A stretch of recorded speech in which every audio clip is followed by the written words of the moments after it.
Good morning, Timmy Talkers. I hope you're well. It's a late one today because I had an epic sleep following my night shift last night, and I was struggling about what to think about to talk to you all about today. Fortunately, the TV has provided.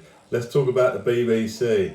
Now, I was quite defensive of the BBC because they've made some of the best programmes ever when there was no agenda to the programmes whatsoever, such as Your Only Fools and Horses, Your Porridge, Your Steptoe and Son, even Question Time and things like that. And the news was always fairly impartial up until it seems to be about 10 years ago.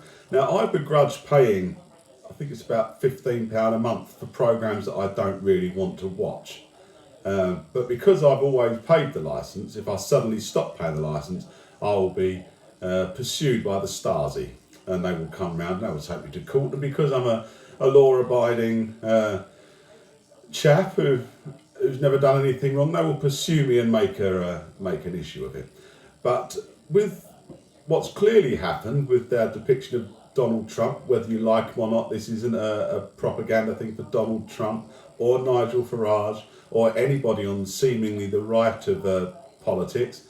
But very clearly, they have made an unbelievably harsh error and have admitted to almost bringing down or changing the course of the world's biggest economy's election programme.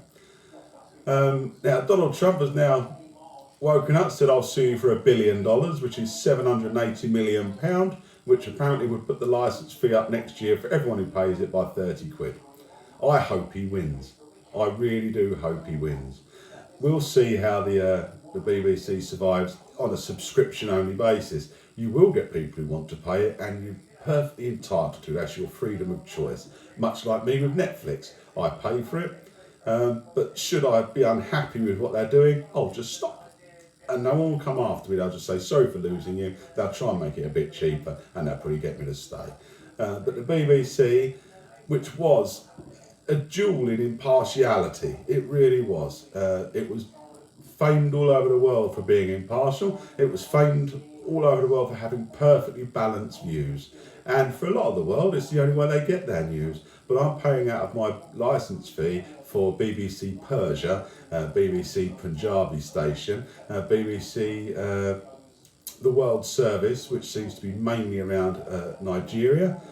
They don't really affect me, but not a single person in the Middle East or Africa has to pay any licence fee. So you could argue that I'm being more of a charitable person than I should be as well. So I'm looking forward to seeing how this unravels. Much like the Guardian newspaper, makes no money whatsoever now. It's a lot of it's donations and subscriptions online. The people who are passionate about it can pay for it to their heart's content, can't they? And enjoy it. There are still some good programmes on the BBC, but they're not usually made by the BBC now. And they're just paid for, bought, and then they just show them.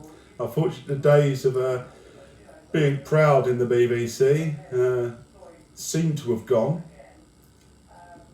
There are people who are not paying the licence fees going up and up and up. It has become a propaganda machine. I'm sure other people say it always has been. I've always found it fairly impartial. Have I got news for you? I used to tune into that weekly. It was one of the things that I was proud to pay the licence fee for. Have I got news for you was always just entertaining. It was comedy at the expense of the powers that be, whoever the powers that be were. Now it has become, honestly, a pit of left-wing socialist bile.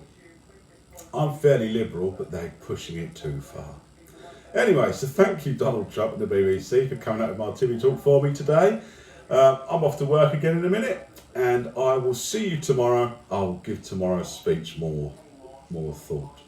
Anyway, and because it's so late, I've had to move up the other end of the kitchen, otherwise I get that ethereal light from my spotlights. So, have a good day. I'm off to work. Enjoy whatever you do, even if it is the BBC, and I'll speak to you tomorrow. Bye-bye.